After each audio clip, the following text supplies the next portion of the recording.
Very good morning, Dr. Shamala Madam. This is Dream PTS US Bangalore. Good morning. I'm missing Bangalore. Okay, thank you. How are you? Fine, thank you, Madam. How are you? I'm doing well, thanks. Virtually, you are connected to your home country. You know, and also my alma mater. Alma mater, yeah. Very nice to see you. It's lovely to actually be invited and see all of the students, and too bad I can't attend some of the talks. I would have loved to have done that. Yeah, fine. Mm-hmm.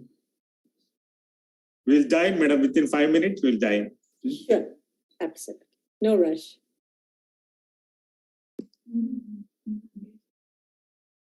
Comedy.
Good morning, Dr. Sharmila. This is Nataraja. I corresponded with you.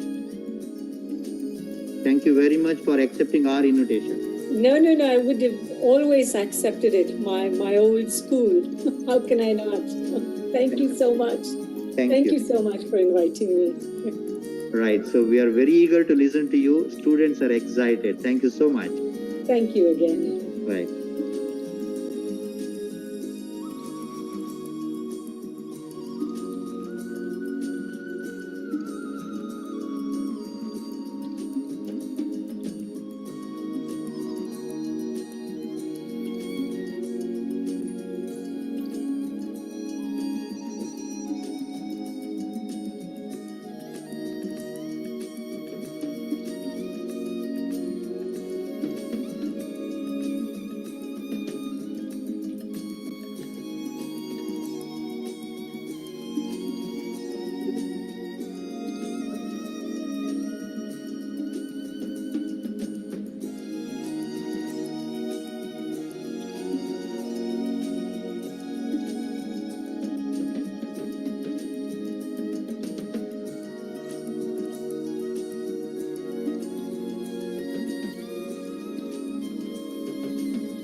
Voice illa.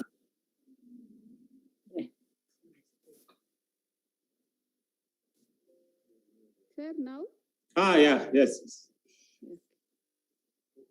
I can hear you now. Okay. Good morning, Shamila ma'am. I'm doing well, thank you. Good morning. Thank you so much. I'm Shamla. I also corresponded with you for the... Yes, it's good to meet you. thing. So how are you? I'm doing well, thank you. It's good to meet you online. So we were 2 years junior to you in the college campus. Oh my goodness.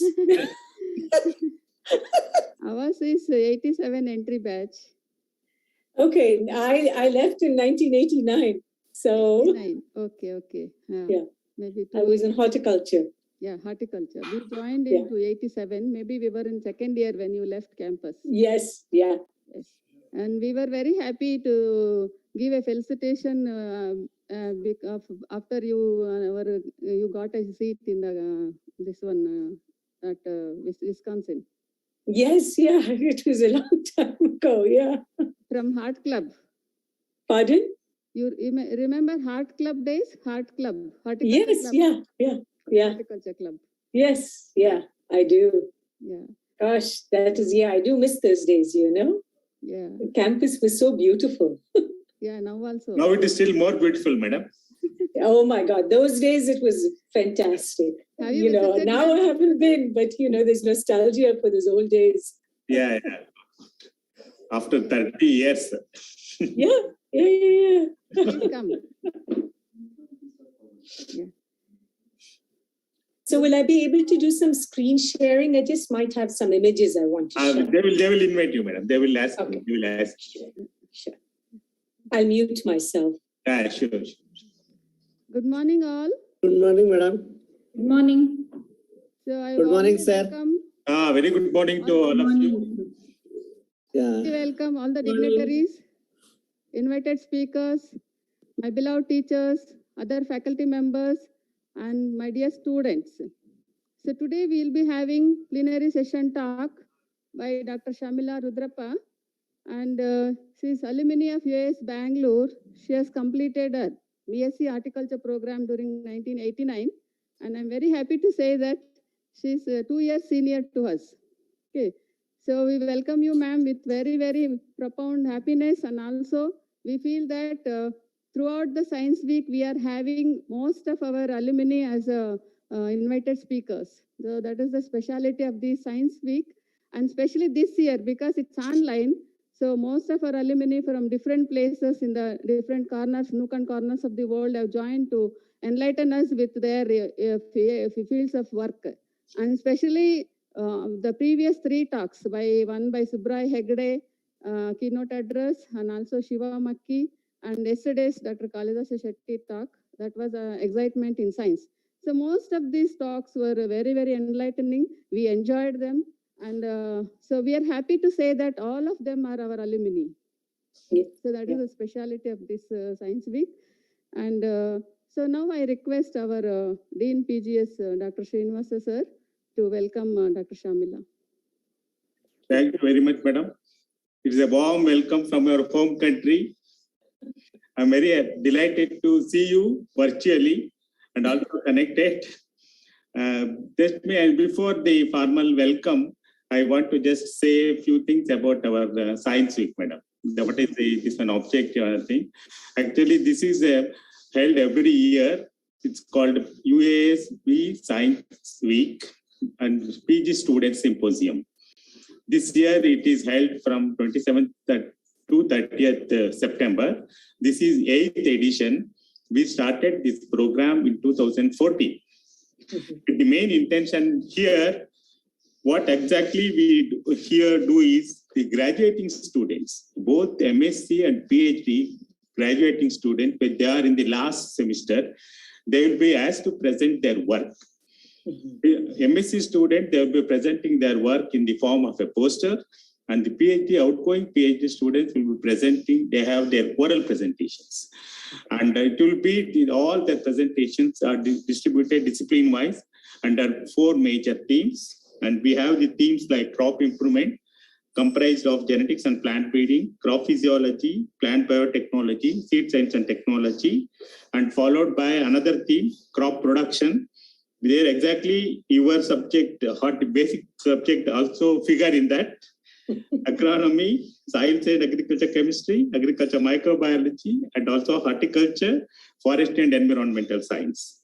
And we have the third important theme, major theme, is crop protection.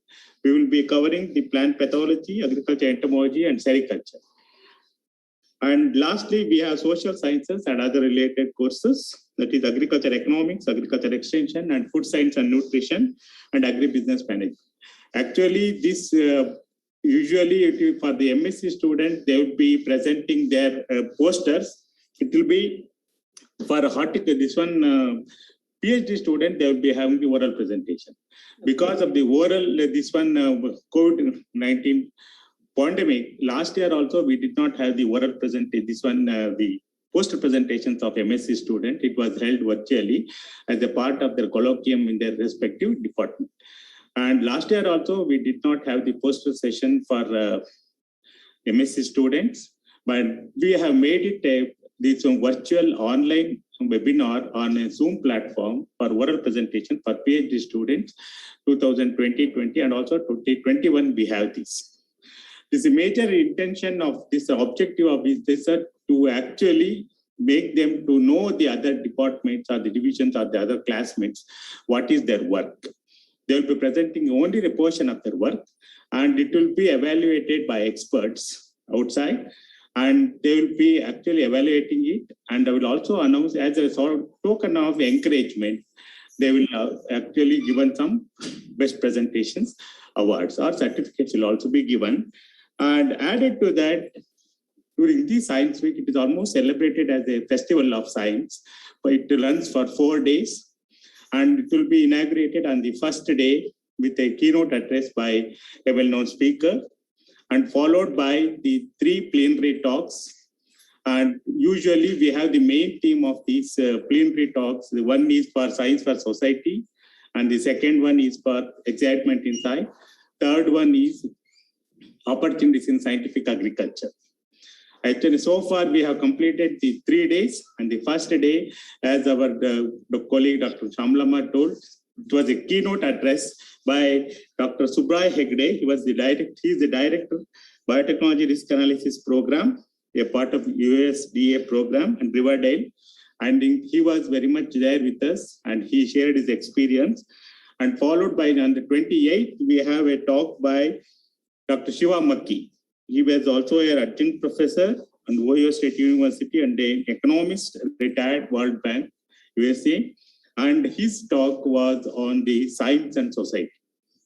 And followed by yesterday on 29th, we have a talk by Dr. Kalidas Shetty.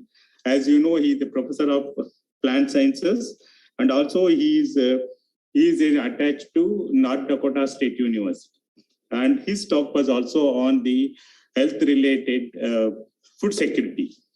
And we enjoyed all the 3 talks, and also we are going to enjoy your talk also, and it will be a sort of inspiration for our graduating students. This is actually the highlight of this Science Week is that this is virtual. The COVID-19 has also made us to fortunate have our alumni spread over with different countries, and they have widely traveled and they have achieved in their own fields. And you will be sharing your experience and also narrating what are the experiences that can be passed on, or it will also enthuse our graduating students or the doctoral students in their further career or whatever this. Apart from that, we also have the creative Agri Startup program. And one day we have the Agri Startup programs, and this is open for both undergraduates and also postgraduates. And we will identify the innovative concepts for the startup programs. They will also be actually evaluated by a representative, a jury from a business entrepreneur, and from academic institute, and also from the policymakers. They will be actually recommending them, they're appreciating their concept note and their creativity, and towards the agri-business entrepreneurship. and it will also help them to get the funding for their project. With this main intention, we have organized the science program for 4 days. And this time, this is today, it is your day, madam. And I could also make out from your biodata that you have widely traveled, and I could go through your series of lectures. I think really appreciate, and also the major objective of this science week is also to improve the communication skill of our graduating students. That is also very important. Whatever they do in the laboratory, either as an entrepreneur or as an academician, they should have a good communication in terms of publication of papers and also for transferring the knowledge to the farmers. This was the main intention. And this was also actually, this is also one of the aspects we are expecting from you. I think our students definitely enjoy your talk, and they will be having some queries and also some clarifications. And you please be kind enough to share your experience and also answer to the queries. And with this introduction about the Science Week, on behalf of the University of Agricultural Sciences, particularly Directorate of Postgraduate Studies, I wish you a warm welcome, madam. It is a virtual welcome, and also anytime you can come physically also, and we'll be very happy to join you. And of course, we have joined you online now. I think now I request Dr. Shamlamma to briefly introduce you and also your talk and other. Thank you, madam. Thank you so much. I'm so honored to be with all of you. Thank you. Thank you, sir. Thank you very much. And so I'm very happy and proud to introduce our senior, Dr. Sharmila Rudrappa. So as we all know, so I just want to say a quote in Kannada. ಕೋಟಿ ವಿದ್ಯೆಗಳಲ್ಲಿ ಮೇಟಿ ವಿದ್ಯೆಯೇ ಮೇಲು ಮೇಟಿಯಂ ರಾಟಿ ನಡೆದುದಲ್ಲದೆ ದೇಶ ತಾಟುವೆ ಕೆಡಕು ಸರ್ವಜ್ಞ. That means without agriculture, it is not possible to survive. So agriculture is the source for all types of activities, human activities. So we can survive even if we don't have other type of sciences, but without food, it is not possible. And also, I'm very happy to say that we are now self-sustainable in food production in all spheres. Either you take fruits, vegetables, flowers, or food grain production, or oil seeds, pulses.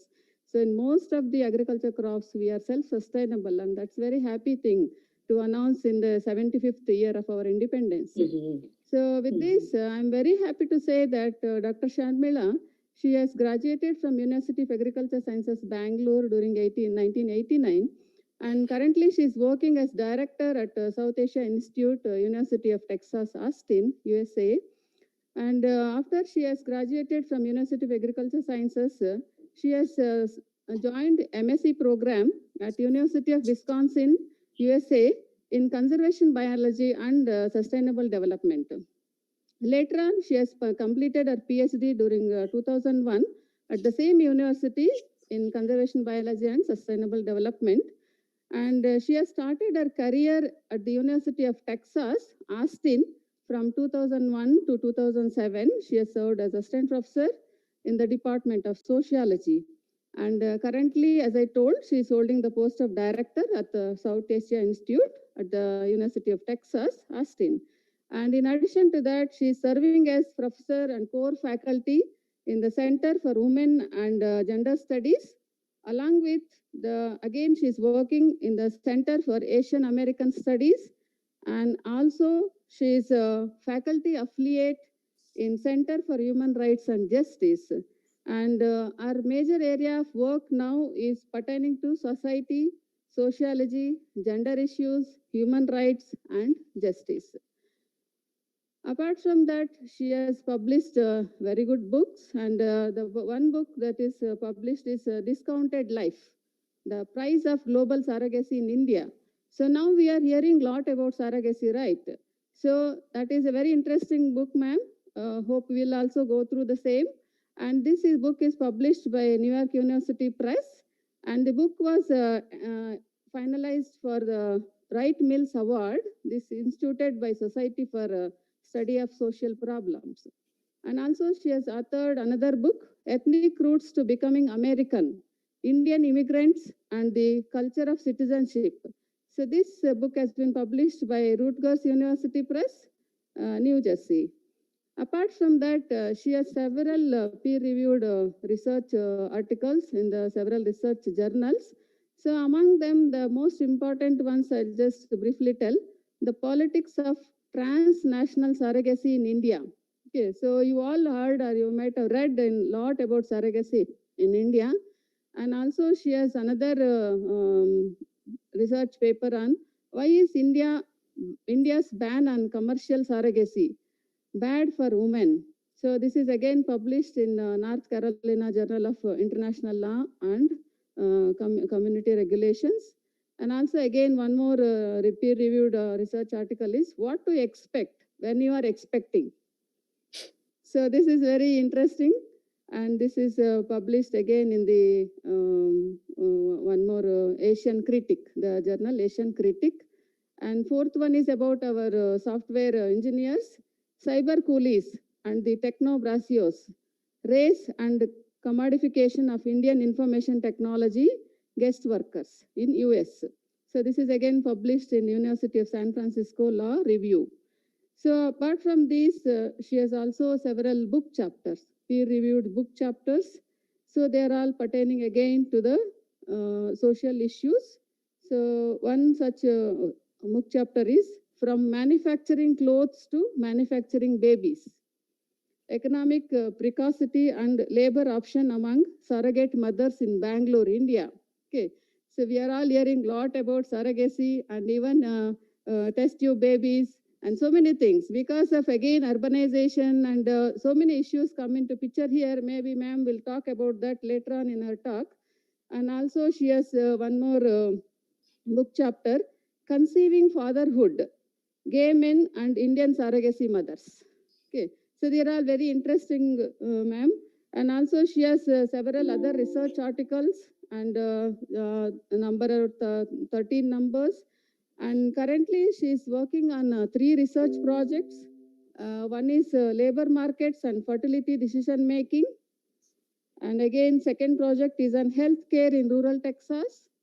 Third is a comparative socio-cultural and bioethical study of uterus transplants. These are all collaborative projects.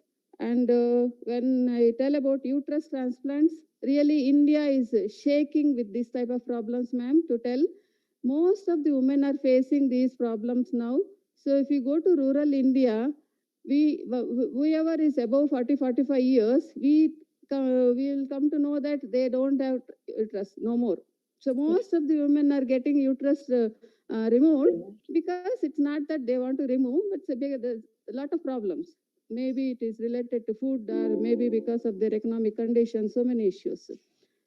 So again, she's also into advising the students, and she's major advisor for master's and doctoral degree students at the University of Texas in the Department of Sociology. Currently, she's guiding 7 PhD students and 5 master students, and already she has guided around 8 PhD students and 5 master students, and she has served as committee member for several PhD students. And also one more interesting thing is she's advisor for the students going on Fulbright fellowships from India and also from other South Asian countries.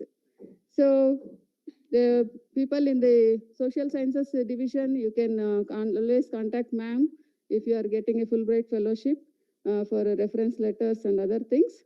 And also she is the faculty leader for UG students from India and China.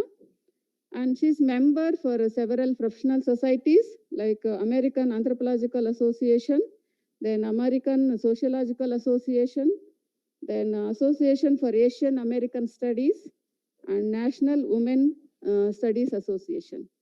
So your biodata is huge, ma'am. I have just taken few points out of your biodata of 20 pages. And I hope I have done justice for whatever the things I have told. And we warmly welcome you for this plenary talk. And now the platform is yours, ma'am. Thank you so much. It's such an honor. And that was such a kind introduction. after you've been working for since 2001, of course, the biodata has to be long. Otherwise, it's a problem. I just wanted to say that I'm so happy to be with all of you. I graduated from GKVK with a degree in horticulture in 1989. And I think the foundation that I got in my undergraduate degree was absolutely critical for my future success. I didn't think about it as much back then, but then I got a degree in horticulture, then eventually moved on to getting a degree in conservation biology, and then switched to sociology. So what I'm trying to do for my talk today is actually going back to my agriculture roots, but I'm going to, at some level, try weave in the sociological, the historical, and questions on sustainable development. So I would love to receive questions. This is an ongoing project. It's a historical project and which all of us are implicated because it's located in the old Mysore district, Mandya, Bangalore, and Mysore. That's the area that I'm interested in. I also wanted to say that at some level, this talk, I'm a sociologist now, so it's going to be very different from all of you, from what the kinds of work that you do. And I'm hoping you listen to this as a story and that's engaging and pulls you into thinking about the kinds of work we want to do and think about the kinds of impact we want to have with our research. Okay, and I also wanted to finally add that when I was an undergraduate student, I never quite enjoyed ag extension and ag economics. Now, today, my work is all about that. So be very careful about what you hate, because at the end of it, you'll do exactly the kinds of things that you hated. So be very, very careful on that. Okay, with that, I'm going to be reading my article, if that's okay. And I am aiming to do about a 30-minute talk. And I would love, love, love to receive questions at the end of the talk. I'm much more at some level Socratic that way in terms of engaging people, and I'd love to receive questions from you. I'm also going to try do some sharing of photographs. Okay, so let's see if I can do that there. Can you see my screen? Yes? Thumbs up? Yeah? Okay. Yes. Oh, okay. Okay, so I'm going to read my talk. And the person who's a very central protagonist in this talk is Umesha, who drives my dad's car, but he's also a dear, dear friend. Okay, so I'll begin. Akka, Umesha began, making eye contact through the rear view mirror as he expertly drove the car down the highway, and I sat in the back seat. There are no more earthworms in our fields anymore.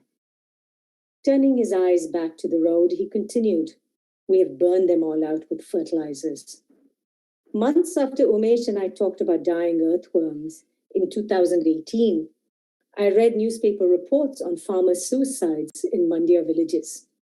The small-scale sugarcane farmers who, according to Umesha, had killed off earthworms were now killing themselves. Mandya district, especially the irrigated belt running through it, is among the most prosperous agrarian regions in the state of Karnataka. But it had witnessed the highest rates of farmer suicides that particular year. This is 2018.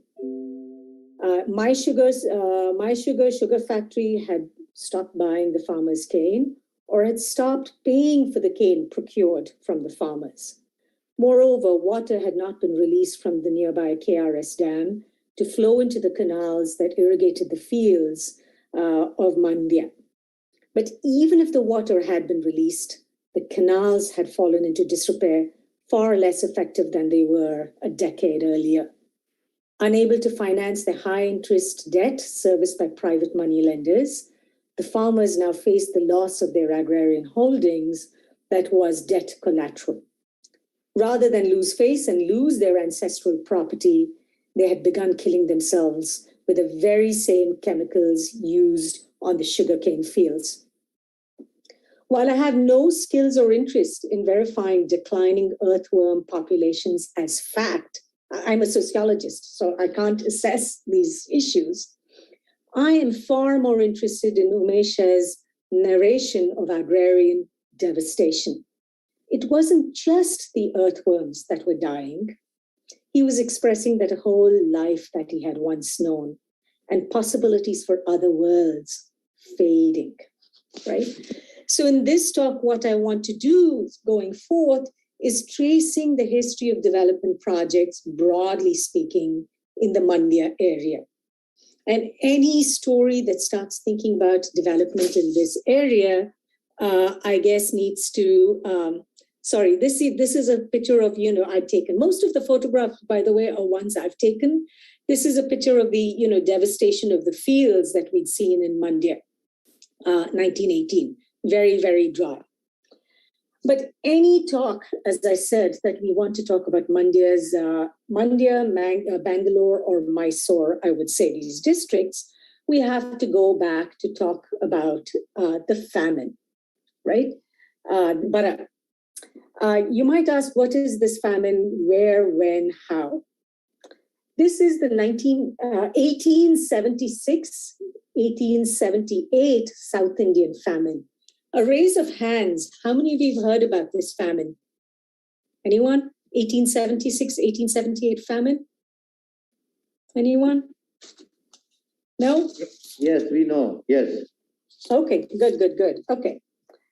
Between 1876 and 1878, the South Indian Peninsula experienced a famine that, even by disaster-ridden 18th and 19th century colonial Indian standards, was unprecedented in its devastation. By 1879, anywhere from 5.5 to 10 million people were dead across Bombay and Madras presidencies and the princely states of Mysore and Hyderabad. According to some estimates, Mysore lost 20% of its population in those 2 years, right? The Bangalore, Mandya, Mysore districts were under differential colonial and princely state administrations, and they were particularly hit hard.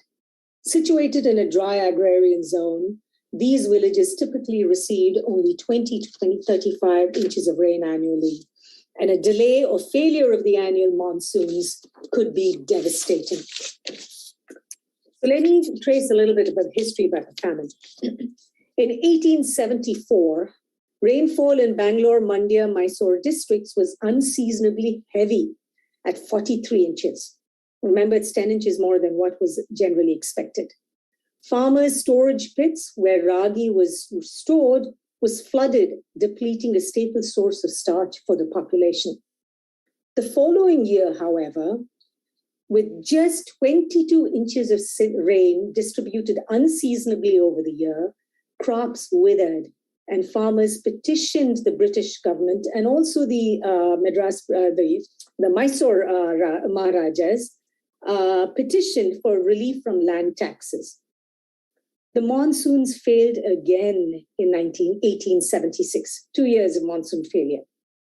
By then, villages were in acute distress. Merchants had started hoarding grain reserves, resulting in extraordinarily high food prices that exacerbated food shortages. Frederick Goodall, a contemporary observer, wrote that the first to be affected were landless laborers who arrived at the soup kitchens in Bangalore.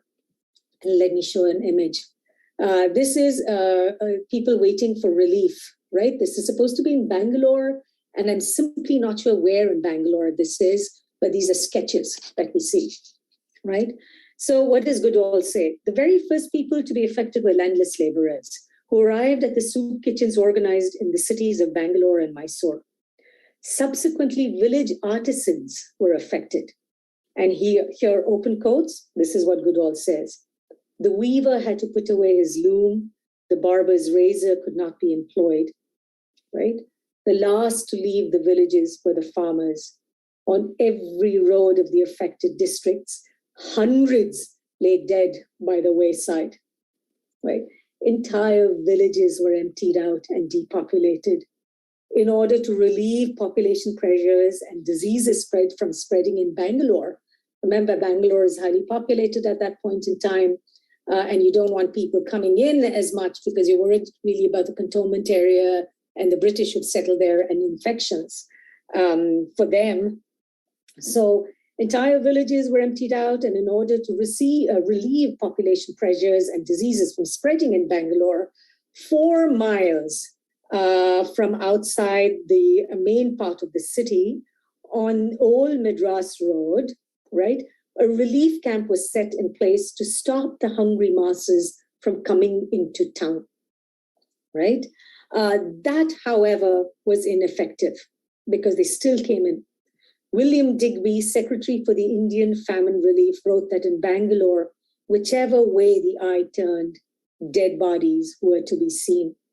When troops were marched to the shooting butts for rifle practice, the soldiers were horrified with the sights of bodies of men, women, and children lying exposed and partly devoured by dogs and jackals. The 1876, and when I talk about this famine, I still feel a kind of horror, you know, and seeing the images is actually incredibly, incredibly poignant. You know, even though it's more than 100 years ago, it's just devastating to imagine what was happening. The 1876-1878 famine was extensively photographed. And this was the first famine in the history of the world that was so extensively photographed, right? The photographs were key to the humanitarian efforts organized by a network of Indian famine relief committees throughout cities in England, Scotland, and Australia. The most popular photographs of the famine were taken by William Willoughby Hooper, a minor British official who had earlier been employed by the Viceroy of British India to contribute to an ethnographic visual survey, the people of India. In photographing famine victims, I mean, this is deeply unethical work, right? At some level, you can see it's important to document, but also the way in which he goes about photographing the people is at some level plainly disgusting, okay? What W.W. Hooper does is he allegedly posed unrelated people together, and upon completing his documentation, he sent them away without providing any assistance or participating himself in the relief effort. There is no information on the people who came to the relief camps and where they came from. The rural hinterlands, and by extension, the people themselves, coalesce into one gigantic, undifferentiated zone of retrograde and irreversible depredation, right? No one knows who these people are that are being photographed. No one knows their families. No one knows which villages they're coming from, right? There's simply no record of that. The photograph that I am most compelled by, and this is a photograph that haunts me. Sometimes I'm just walking down the street and this photograph comes to my mind, especially this particular one. In spite of the passivity implicit in the photographs, because the people are posed, they're still, I'm compelled by one of Hooper's photographs titled Inmates of a Relief Camp in Madras. This is this one, right? Madras Presidency, comprising 8 nameless people. 2 women on a bench. These are the 2 women. Let's see. Can you see my cursor? 2 women on a bench with a child each, and another child seated on the floor. 2 men who sit upright, and a 4th one so worn down. He lies on the floor, eyes staring into the palm, upturned at his face. The 2 women, 2 men, and 1 child stare head on at the camera. Right? The woman in the center of the photograph, this person, she haunts me. Right? In my perspective, in the way I interpret it, the woman at the center of Hooper's photograph looks indignant. Indignant. She seems angry that she and her beloveds have suffered. She's angry at being photographed and refuses the objectification of her suffering. Arms bending at the elbow, she rises from the bench on which she is seated to walk into my head, unbidden, furiously asking me, "You have shared my image. You have stared into my eyes and gazed at my emaciated, starving body. Now that you have looked, what will you do?" And this is a question that I keep hearing What is our responsibility? We have seen. What do we do? I am silent. I have no answers. The famine was a humanitarian disaster initiated through the active implementation of laissez-faire policies. Instead of directing food to famine-stricken areas, colonial state liberal policies encouraged the export of food grains because they believed the best way to avert disaster was to deepen market forces. Sell more grains, send them money, right? Money is going to solve the problems. Mike Davis, a historian, he scathingly writes, at the height of the 1876-1878 famine, Londoners were eating Indian bread because India was still exporting grains, right? Moreover, colonial administrators believed that relief camps nurtured dependence among the poor. Richard Temple, as part of the famine denegation, recommended decreasing state spending because he believed that displaced persons employed in public works were receiving inordinately high wages, which attracted persons not who were destitute, but wanted to take advantage of the government. Food rations to famine victims was reduced to 1 pound of grain per day on the supposition that giving them over generous wages would demoralize them and reduce them from becoming hardworking. Davis, Mike Davis, the historian, incredulously is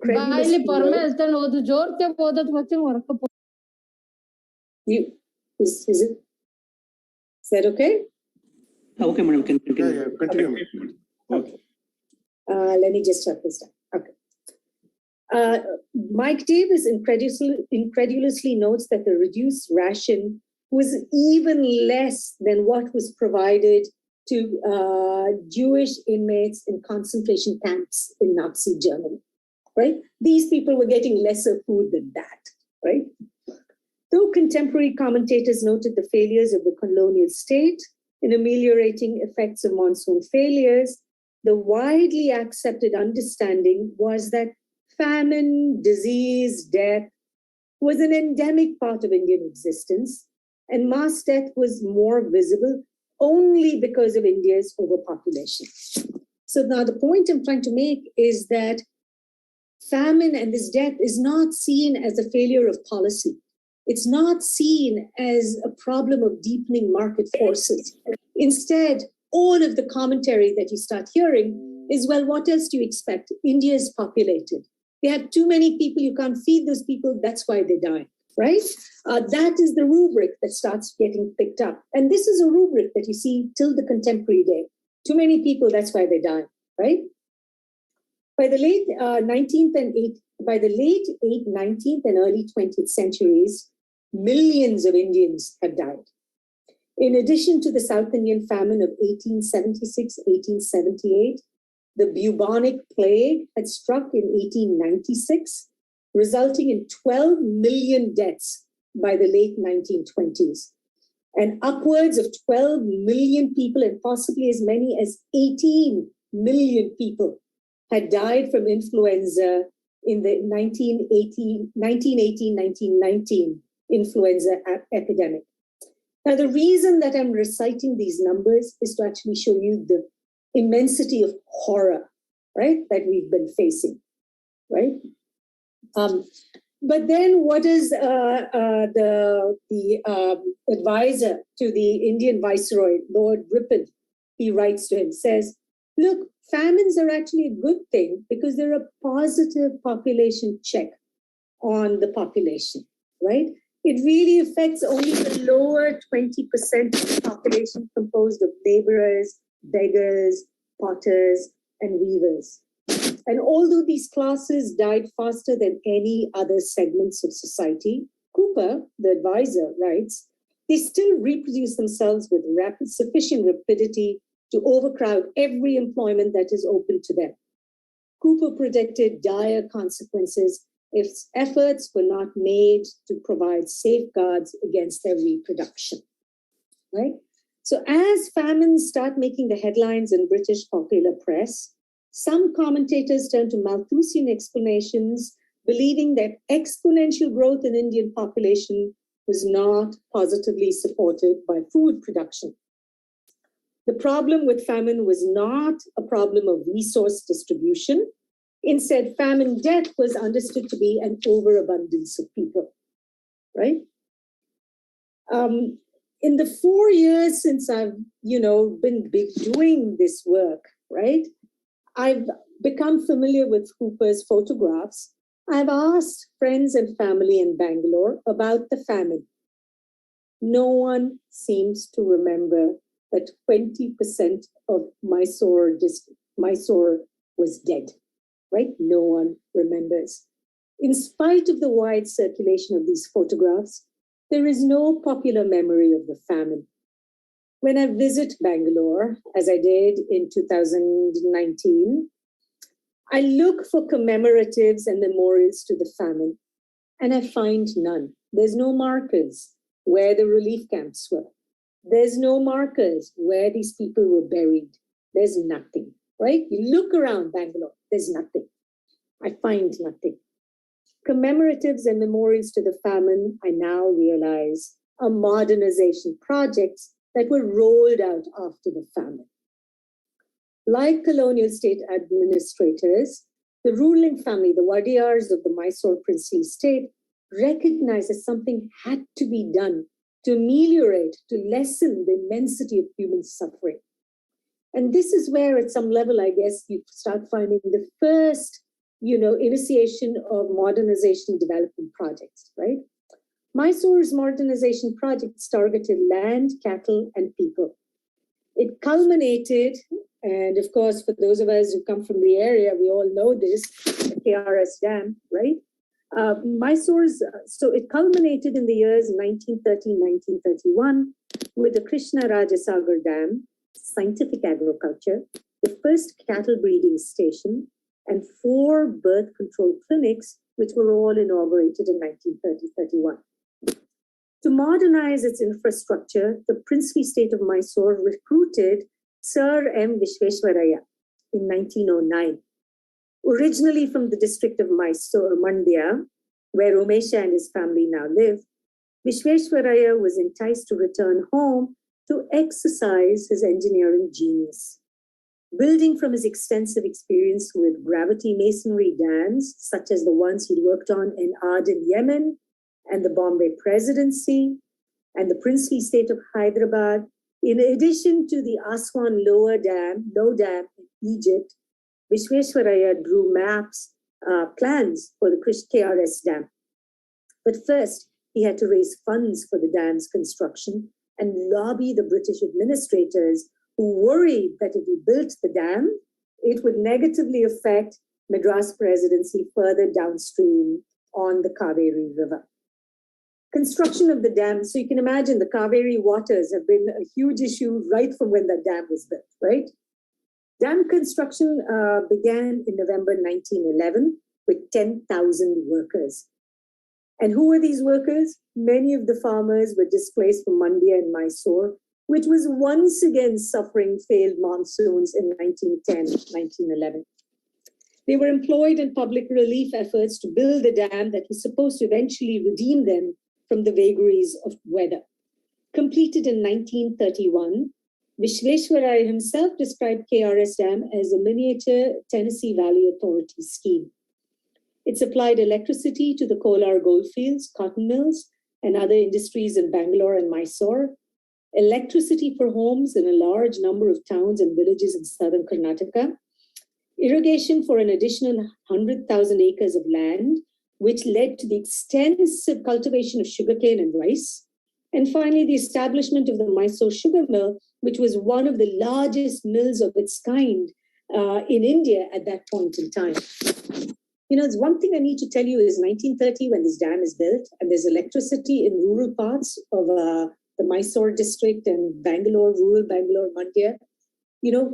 Villages in this part of India had electricity before so many rural parts of Texas, where I now live today, had electricity, right? So let's not, when we're thinking about backwardness and all of that, let's be a little bit more careful, because we had far better levels of development in 1930, 1935. Not in other parts of India, but certainly under the princely state, under the Vodiyar. Right? If the KRS dam was to fulfill its potential, it had to be accompanied with other modernizing interventions. Here's the dam finally, just 1930s, right? If the KRS dam was to fulfill its potential, it had to be accompanied with other modernizing interventions, including converting masses of tradition-bound peasants into forward-thinking farmers who practiced scientific agriculture and robustly participated in land and agricultural markets. Princely state officials perceived villagers as having irrational attachments to estates acquired by ancestors. For agriculture to be modernized, farmers had to be taught to see land as an asset that could be bought and sold and use that cash for other productive activities. Similarly, they were urged to be rational about their fruit trees and livestock. The farmer needed to learn, Krishna Raja Wadiyar IV, the Raja of Mysore, maintained the lesson of selection. He had to understand that it pays him better to feed one good cow than two poor ones. When he learns to select his seed, his poultry, his fruit trees, and his implements, we shall be one great step forward on the road of rural reconstruction. A cattle breeding station was established in 1930 to scientifically breed bulls for the benefit of the farmers. The newly minted Department of Agriculture recommended replacing scrub cattle with a carefully cultivated breed, the Amrit Mahal. Thus, it was not quantity that mattered anymore, but it was quality. And that quality was to be achieved through modern scientific method. Ideas of science pervaded not just agricultural and industrial practices, but also human reproduction. Diwan Rangachalru, chief minister of the Mysore princely state, tied overpopulation to hampering production. In his very first address to the Mysore State Representative Assembly in 1881, right? By 1933, birth control clinics were established in the towns of Bangalore, Mandya, and Mysore, making the Mysore government the first government in the world to sponsor birth control clinics. These birth control clinics were not standalone buildings, were accommodated in larger government hospitals. Vani Vilas Hospital in Bangalore actually was one of the first birth control clinics in the world that is government sponsored, right? Given the rubric of selection in all aspects of life, it should come as no surprise that the history of birth control advocacy in India is intimately tied to eugenics, right? Widely popular around the world in the early 1900s, eugenics was distinguished as the new science of human improvement. Feminist movements, progressives, left social reformers around the world, that populations of people too could be improved, much like animals, much like plants, to advance humankind. The Maharaja of Mysore, given his reformist and scientific proclivities, generously donated to the Eugenic Education Society in London in May 1920, right? Indians themselves were active consumers of mass-produced contraceptives, advised to affluent couples from the 1920s onwards, right? So to summarize, rather than political change, the threat of widespread death that you saw in this region, 20% of the population is dead, was dealt with technocracy, with the princely state facilitated the scientific husbanding of land, animals, and women by modern and forward-thinking men. Now, let me move on. Contrary to the ideas of scientific progress and human advancement, however, India's independence in 1947 was heralded with a series of natural disasters, right? England's World War II policies resulted in widespread famine and death in Bengal in 1943 and 1946, and the monsoons had failed again in India in 1960s. Once again, as in 1876 famine, India's population once again became the concern for the globe around. This time, however, eugenics had faded from popular discourse. Instead of eugenics, we started practicing population control, right? Food shortages coupled with India's overpopulation, the US national security officials asserted, made conditions ripe for communism. So the US starts intervening very heavily in India's population control programs. And why do they do it? It's Cold War, right? Right after World War II. They're very worried that if you have a lot of poverty, it's going to become communist. And remember this during Cold War, and they have the same kinds of concerns about South Korea as well. They don't want this to become like what happens in China or Russia, right? This former Soviet Union. So what then happens is the US President Lyndon B. Johnson actually has a protocol where India needed to prove that it's meeting certain kinds of targets with population control, and then he would release food relief during the famine time, right? So by 1960s, with the support of the Population Council, the Ford Foundation, and the World Bank, India instituted the largest state-sponsored family program in the world. It was bigger than China's. India's was the biggest, right? First large-scale effort into population control was initiated through widespread distribution of intrauterine devices, right? I can go through that, but let me move very quickly to what happens from what is happening in the 70s to what happens in 1975, 77. 1975, 1977.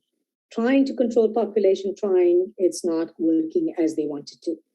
Then Prime Minister Indira Gandhi in 1975-77 declares a state of emergency, right? Why does she declare a state of emergency? Political turmoil, a massive economic depression that's going on. And basically what she does is she suspends the Indian constitution. Along with widespread political repression that emerges, large numbers of Muslim men were rounded up and forcibly sterilized, right? And we all know what happens during the emergency. Post-emergency from 1977 onwards, right? Because the sterilization of men, which was actually quite a popular kind of population control program prior to the emergency, after 1977, it drops. The Indian state stops subsidizing vasectomies anymore, and all of the population control simply becomes focused on women, right? India's development paradigm over the late 1970s was neatly captured in the Hindi phrase, Garibi Hatao, or eradicate poverty. Initiated as the theme of Indira Gandhi's 1971 election campaign, the slogan came to stand for a series of anti-poverty programs envisioned in India's 5-year plans, right? But instead, and people have noted this, and if we look at the documents, it's certainly true. Instead of working as an anti-poverty measure, right, India's population control policies were anti-poor people measures. Instead of eradicating poverty, right, these kinds of programs eradicated the poor. Population control was coupled with a focus on increased food production through green revolution interventions. First begun in Punjab, hybrid varieties of wheat were introduced in the 1950s and 60s.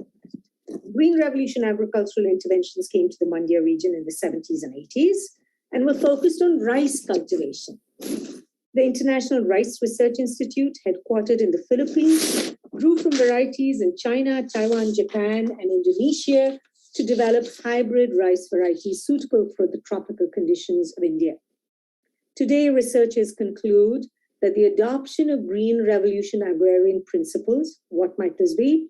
Hybrid varieties that are resource hungry and pesticide dependent, have resulted in the loss of indigenous crops and varieties, loss of soil nutrients, increased use of pesticides, farmers' shifts to unsustainable farming practices, farmers' debt to finance the high input demands of hybrid cultivars, and farming community crises when crops fail and debts cannot be repaid. Some observers note that farmers' suicides are far higher in the regions targeted for green revolution development than any other part of India. Right? So the Mandya, Mysore, Bangalore region has come a full circle from the 1876-1878 famine to the eventual wreckage, economic growth, right, by the Green Revolution, but also then subsequently a decline over time because of the structural adjustment programs inaugurated in India in the 1990s. Growing up in Bangalore in the 1970s and 80s, my cousins and I went on vacations on the mountains of Coorg, which is where I'm from, where our extended family grew coffee. On a slow and long-drawn car rides to the mountains, we passed through Mandya's lush green fields and sugarcane fields, property lines dotted with coconut palms. Depending on the season and the time of the day, we'd see off the highway in the distance, smoke rising in the evening skies as the air filled with the sweet fragrance of cane juice cooking into jaggery. Like most farming families in Mandya district, Umesha's extended family grew sugarcane and rice in field beyond that national highway I traversed as a child. Umesha's father was an engineer and worked in Bombay in the 1980s. But upon Umesha's father's mother's death, he was so heartbroken because he was unable to make it to the cremation on time. So he quit his engineering job. He related to me that his heart belonged in Mandya. And he said to me, just like Sir M. Vishveshwaraya, who left Bombay to return home to Mandya, he said, I too left Bombay so I could come back to my Mandya. He inherited 6 acres of irrigated land, which was quite valuable, and he believed it was adequate to support him and his wife and his 2 children, Umesha and his sister. What Umesha's father could not have predicted were the structural adjustment programs implemented in India in 1990. By the 1990s, import substitution development policies were replaced with export-oriented growth national policies. Over the next decade, Bangalore's information sector grew exponentially, and Mandya's lush agricultural fields withered under economic reforms meant to finance India's debt. Along with the devaluation of the rupee and reductions in public investments, subsidies for food and fertilizer were slashed as high-tech productive activities, namely software engineering and IT, became the economic lodestars in India's new export-intensive growth. Agricultural inputs so essential for the hybrid crops introduced since the Green Revolution were no longer subsidized. The My Sugar factory, which was planned by Vishveshwaraya and built in 1931 to buy cane, had now ceased to operate or operated erratically. Right? Close to finishing up, bear with me. While many towns and villages in India have a statue of perhaps Mahatma Gandhi, in almost every village in Mandya, there is a statue of Vishveshwaraya's likeness with a Mysore peta on his head. Sir M. Vishveshwaraya is a revered figure for Mandya's farmers. He was a local man who traveled the world and triumphantly returned home to make life better for all of them. His statue almost always sits by the village temple, freshly and vibrantly painted, and almost always decorated with flowers for annual habbas.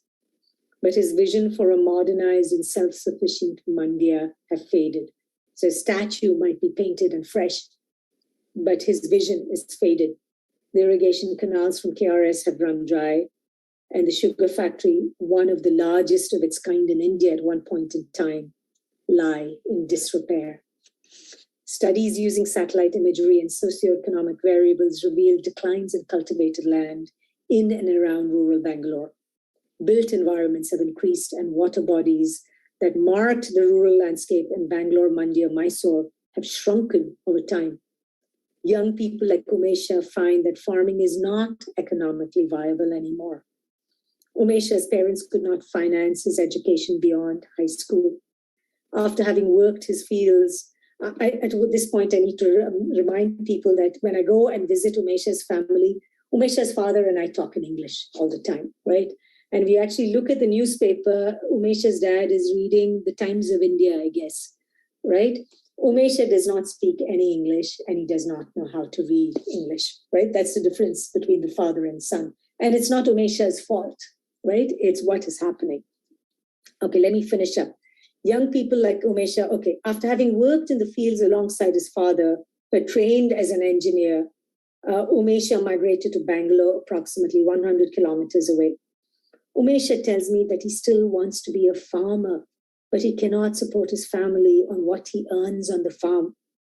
His wife and his child stay back in Mandya while he is employed as a driver for various upper middle class families to supplement his household income. Our paths cross because of his work and my work. He drives the car and I sit in the back seat. As he drives, he tells me of agrarian decline that are inevitably stories of his own family's economic decline. Dying earthworms, no more markets for the cane his family grows, and farmers who commit suicide in desperate attempts to avoid losing their ancestral farms to money lenders. Thank you. That was my talk. Thank you, ma'am. Thank you very much. Thank you. I'm going to stop sharing. Stop sharing. Century-old memories and also the pictures, what we just heard about these famines, and maybe we are not experienced, and we consider ourselves very lucky that even the children, maybe we were all, at least when we were in children, when we were studying in government schools, we have seen that USAID that was written on the bags. It used to come from US, and they used to cook this uppitu, and they used to give in the afternoon. We never used to carry a lunch bags to the government schools. We used to travel 3-4 kilometers from our place to the next small town for studies. So that time we have seen this USAID. Yeah. So maybe the present children might not have experienced these type of things. They're all very lucky because maybe after independence, a lot of measures were taken to grow sufficient food for the people, and also with as you told that engineering marvels built across several states in India, and also as per Jawaharlal Nehru's statement, the modern temples will be the water projects. Yeah. We consider them as the modern temples of India. Dams will be the modern temples of India. So maybe with such initiatives, the present day children are very lucky and they have not experienced that type of famines. And it was very, very interesting, and also to see how the India has grown, how the India has traveled its path in agriculture. And maybe this is very, very highlighting talk, ma'am. Thank you very much. And we have few questions. Do people want to ask their questions? I know you've written some of your questions. I'm just wondering if you are interested in asking. Dr. Mohan Raju has written a question. Do you want to read that, sir? Yeah, they just... That's what I wanted to know. Very well articulated talk, and you were surprised, as Shamlama told. I think we were lucky a lot, we were not born at those period of famine. Yes. Yeah. So it is really disturbing to look at those pictures. Yeah, so, and I want to keep showing those pictures because we should never forget. Because if we forget, we will repeat it. Yeah, right. I want that woman to scold us, right? Like she scolds me every time. She comes to my mind and she says, "What are you doing? What have you done? What have you done?" Right? Let those images stick in our minds, right? I think we have at some level a duty at some level to share their stories. And I don't know whether any of you have any famine stories to share. No one remembers the famine. No one remembers the famine. 20%, 1 out of 5 persons in the state of Mysore princely state, was dead, right? 1 in 5. There are some horrifying descriptions of the famine victims, but it's heartbreaking. Sorry, I didn't mean to interrupt, but I just had to emphasize the lessons. Madam, I put a question there in the chat box. In the sense, like, I just wanted to know what was the stand of the government those period of famine, or even the king's dynasties. What were they doing at that point of time? I think the Mysore princely state tried to address it in various ways, including having soup kitchens, trying to have relief efforts, right? The British government was not great. There was huge arguments amongst the British itself. Some people who were pushing A.O. Hume, I'm going to write his name, right, was someone who actually pushed really hard, saying you need to provide more relief, you need to provide more relief, and they don't listen to him. So he is actually the person who starts the Congress Party back then to start and initiate the freedom struggle, because they really believed the British would not do anything. So the British interest was actually saying that, look, you need to create markets in food, right? If you create markets, then farmers can grow more food. And if you sell food, then they have money, right? But it actually then leads to hoarding of food. So those who are producing, because there's money to be had. So it actually leads to a deeper crisis, so the British actually made it far worse. And like that person who said, the historian who said, Londoners, right, they were eating Indian bread while this food could have been distributed in India, right? So British government was not really interested to safeguard the Indians. No, absolutely not. Yeah. I mean, it was, of course, there was one branch that was fighting, but they didn't win. The larger discourse was deepen markets, don't provide too much relief, because if you provide relief, they all become dependent, right? You just create beggars if you give them food for free. Right? Thank you, madam. Thank you. Madam, Also, so myself, Harnik Kumar, from native, hello madam, native of Mandya district. Probably I have taken You need to create markets. and I have taken a practical class, particularly the microbiology class. You are fast moving. That time, fast moving student used to call that. You are moving very fast in the. But it actually then leads to assist the practical class for you. So those who are when you are doing a master degree, you are 2 years juniors to us. So that time microbiology you are doing. But actually to add to this, during that time, Mysore Maharaja Nalvadi Krishnaraj. Sir, please enable your video, sir. Mysore Maharaja. Yeah, Maharaja of Mysore that time was a Nalvadi Krishnaraj over here. He actually man who actually sold all his gold for the construction of KRS Dam. So that was the initiation. That's the man who actually was a king of public. Actually, you can say he came. No, he was quite reform-minded. Yeah, reform-minded. He was quite an incredible person. He and also the Maharaja of Baroda. The two of them were very, very interesting people. He was so liberal in that way. He supported the farmers. So my question, madam, I think you have learned we have studied very well in Mandya district. I want to you, what is the message to Mandya farmers now? The position still worsened, madam. I know. Still worse than that. I think the marketing system, everything they spoiled that. Please tell me, madam, what is your message? I mean, I think the one thing we need to remember is to not sell those farmlands. Right?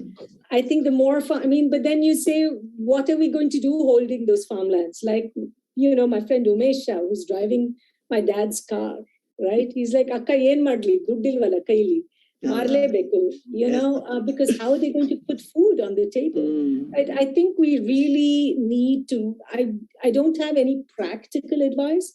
I think we really need to start thinking about policy implementations of repairing KRS Dam. Repairing the half those canals are broken, right? We need to have the political incentive and the social incentive and economics to rebuild those canals, resend that water, right? Maybe it's not sugarcane anymore, because sugarcane, I don't know what kinds of other crops we can grow, right? But I think the point to think about is really food grains and sustainability, because now we're going to be seeing huge issues with climate change. Yes. Right. the one thing that the US security worries about is climate change and climate refugees. That's the next big focus. So for those of you who are doing all of the studies and those of you thinking about it, thinking about your research projects and where the direction you're going to go, please think about climate change, right? Ma'am. Please think about food security. Yes, Right. there's one more question related to this area. India is growing and capable of managing the crisis. Do you think scientific agriculture is the solution for poverty, food, and nutritional security? I think more than scientific agricultural alone, I think there are technological fixes, but there also have to be social fixes, right? Part of the problem is that we are producing enough food. We are around the world. The problem is the massive amount of ways by which it's not in balance, right? There's maldistribution of food. If you were to only distribute it better, I have my colleagues who are an economist and a demographer. They have actually documented that caloric intake in India has actually dropped over the past decade, right? People are actually consuming fewer calories than before, right? So I think this is not a technological fix in terms of science. I mean, that we can do. Yes, I believe in science. I think that's the right thing to do. But I think at some level, it's a humanitarian response and a social response, right?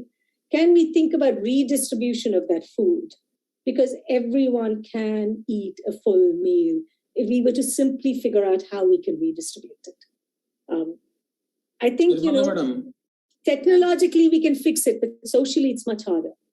Yeah. It's being done to some extent through public distribution system, PDS. Yeah. They distribute some food materials, grains and other things for the poor who are below poverty line. It's being done. And as on date, we don't see anybody begging for food, ma'am, in India. But caloric intake has dropped. And caloric intake has dropped. That's I can send articles on that, right? We need to address those, especially of us who are upper middle class. It almost feels immoral, right? The kind of food wastage and such that goes on. Wastages. And even in this country, not just there. I mean, the amount of food we throw every single day is disgusting. That is there. That is there. It's so wrong. One more question. So, Sirmala madam. Yeah. Yes. This is Dr. Angadi. Yes, sir. Speaking. I gone back into memories. Yes, please, sir. I gone back into memories, listening your maybe topic or your. Sir, please enable your video, sir. Yes, sir. There is some bit of lapses or gap here, sir.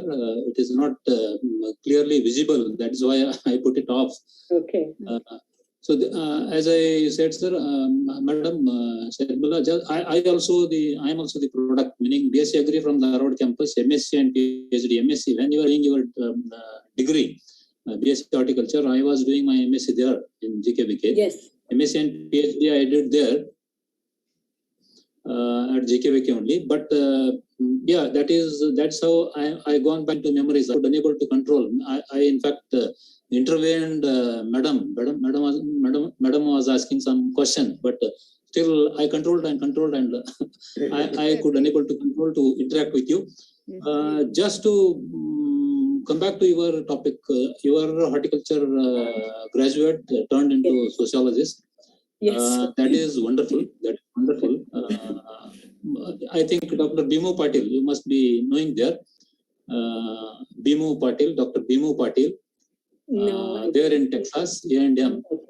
Okay, fine. But my question is, how to keep the rather ongoing crisis? There is a gap between the generation like you and me and the younger generation, because there is biggest gap and vacuum is creating year by year. Maybe in terms of within the year or year by year, there is biggest gap in terms. I just quote one example: food habit. Only one. I take one example. maybe there are several such issues, social issues. Food habit, pizza, burger. No one will eat roti. No one will go for ragi.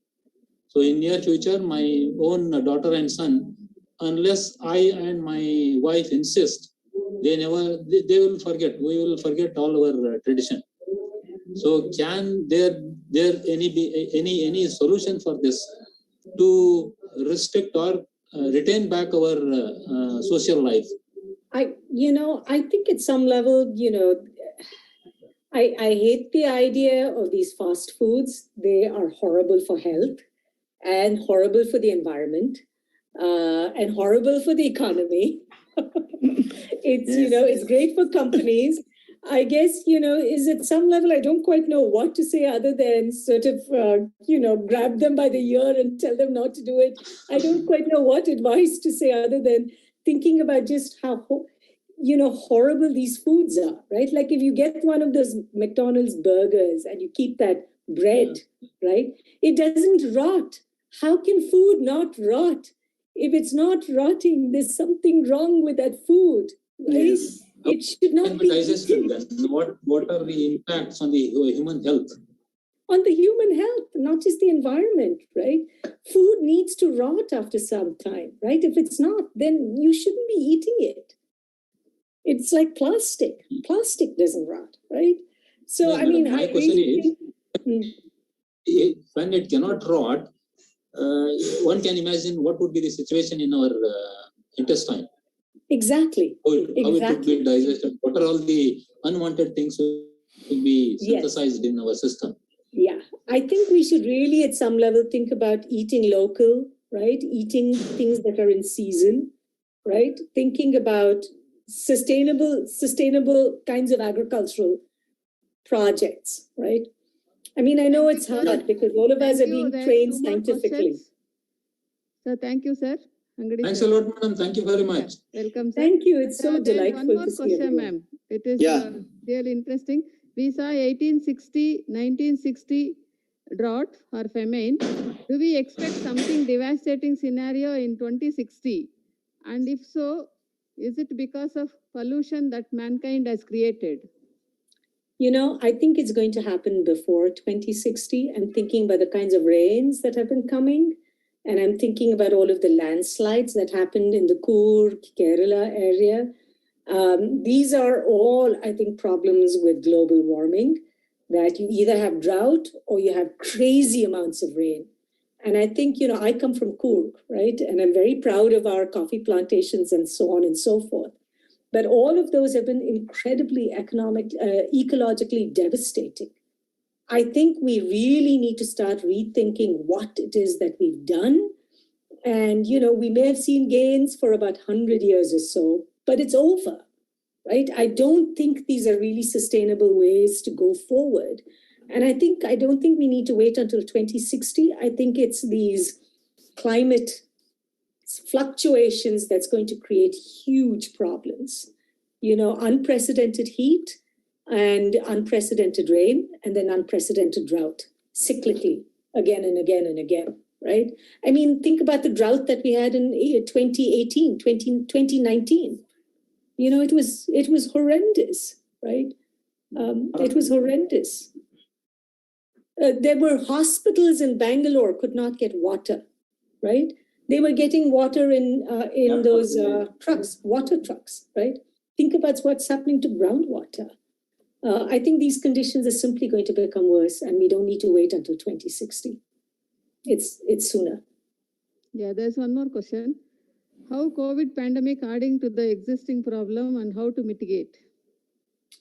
I think COVID has certainly made a whole bunch of this worse. I mean, even before COVID, let's also remember that we've been struck by dengue and chikungunya, right? I mean, there's COVID, yes, but we've also had some pretty bad situation with dengue and chikungunya, which are mosquito-borne, right? We're focusing so much on COVID, which, yes, is a huge problem, but we've also had these other kinds of health issues, right? And I think it adds to the existing problem precisely because of, again, distribution of food, right? Migrant workers and what is happening to migrant workers. So I think COVID has really made it far worse, right? Whether it's distribution of food, growing is fine, but getting it out from where it's grown is a problem. And migrant workers have not been able to send money back home because they've had to go back home, right? Earnings is not there. So I think COVID has actually made this quite worse. And schooling is gone. For 2 years, it's collapsed. Another worst part of this COVID situation. Yeah. Thank you very much, ma'am. Any questions? Any more questions? I think Madam. PG Madam? conference room had hand up. Madam? Yes. Sharmila, madam. Yeah, Arni Kumar from madam. Nice to, madam. We like to conduct one more the global sustainability probably in the month of November or December first week. Can you join us, sir? The program. It is an international conference in collaboration with the McGill University, Canada, and UASB. Yeah, you can. Okay. I hope your talk will be inspired. I think for the audience. Request you to participate during that time. I would love to, but I don't know if I have any more new research other than this that is, been done already. Let us see the past and you should think on future. Yeah. Okay, madam. Thank you so much. Very nice talk. I was learned a lot of things from your talk, madam. Thank you so much.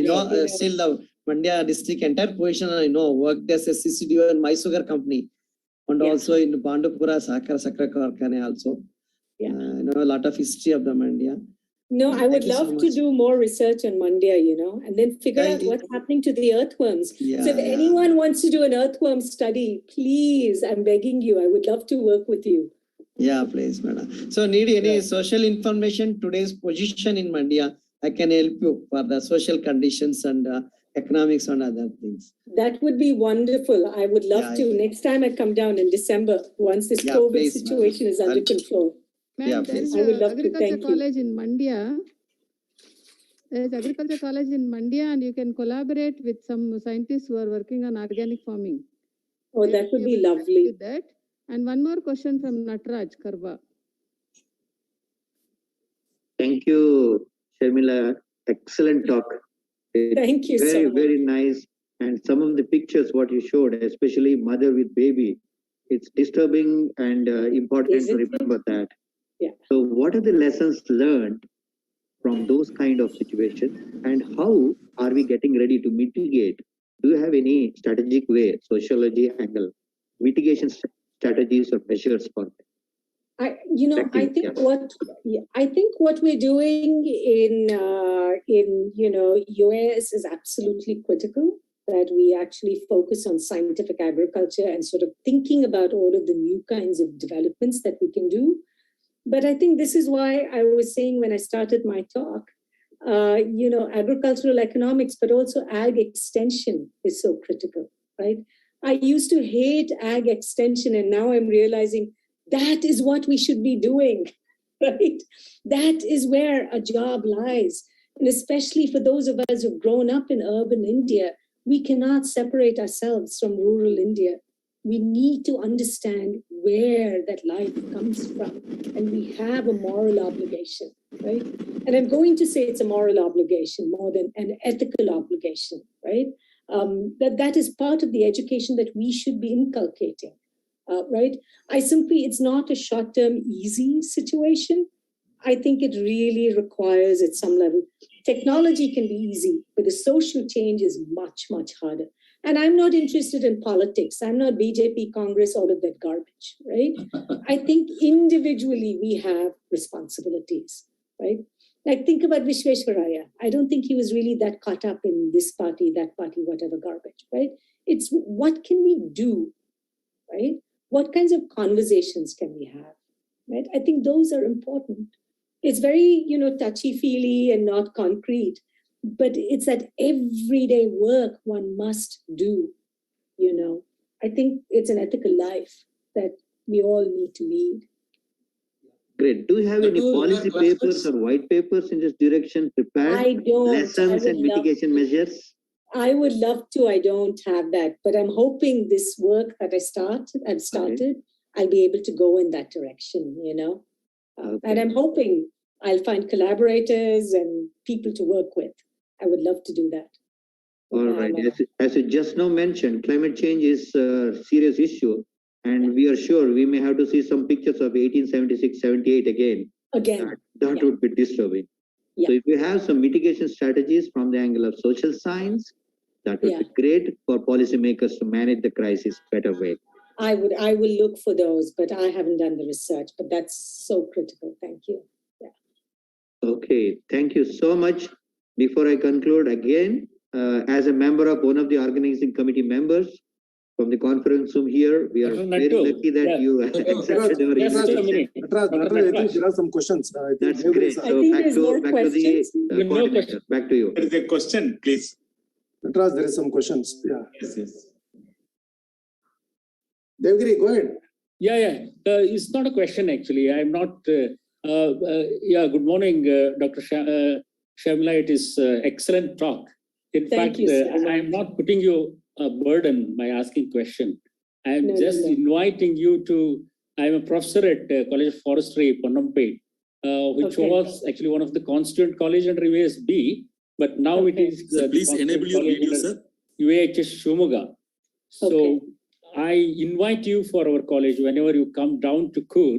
So it is based in Kur, and you are invited to visit our college. You. Yeah, it's an invitation, not a question. Thank you so much. I would love to come. This is my old home. Yes. KVK and US. Yeah, when I came to know about that, that's what I felt. Thank you very much. Thank you so much. Madam, what is time there now? It is now 12:55.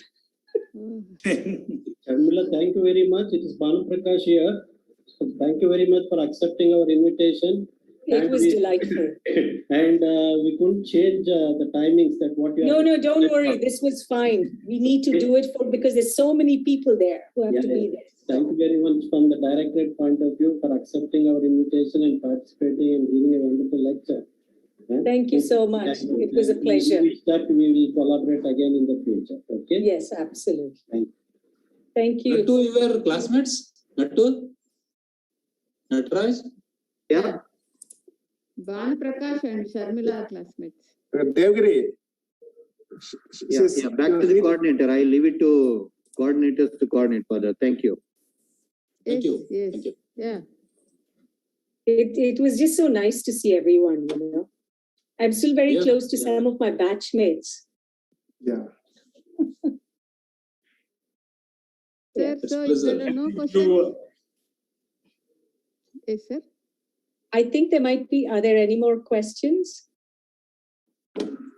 Yeah, 17 chats are there, madam. In chat, there are 17 points. Let's see. Shamlama madam, you can conclude that so that we can go ahead with the next presentations because yes, sir. That's what. Almost all the questions in the chat box we have taken. So with this, we thank you very much, ma'am, for your enlightening talk and also taking us back almost 150 years back. And really, these are very good lessons for us. And with this climate change, what is happening in all different parts of the world, we may have to plan a lot of research areas so that we can come out with some improved crop varieties which can tolerate these vagaries and which will yield, because we are huge in number. And this will affect us a lot. Even if the little change also, we will have a lot of problem. Maybe we have to take care of all these things. And this was a wonderful talk. So we thank you very much for joining us in spite of your odd schedule. And no. It was an absolute delight. The final thanks from Directorate of Postgraduate Studies, madam. Yes, sir. I should say good night and have sweet dreams. Thank you so much. Have a good rest of the day. Okay, thank you. My pleasure being here. Thank you so much. Thank you. Have a nice day, madam. Thank you. We'll go to Benner for coordinating for the further sessions with the students. Thank you all for joining this plenary talk. And the valedictory function will be at 3:30 p.m. Okay, see you. Thank you, madam. Thank you for coordinating the session. Now it's over to Benner. Benner, please announce the timings and Sessions on the main room. Yes, sir. Thank you. Thanks a lot. Yeah, now this breakout session is about to start. the coordinators as well as associate coordinators and room managers, please be on the main room and get your credential updated. On updation of these credentials, you can move to the respective breakout session. Today, we have only 2 breakout sessions. One is the crop production and another one is the plant protection. You may, as soon as you complete all the symposium, you can end the sessions and you can join back to the main room at 3:30 for valedictory function. Right. Yes.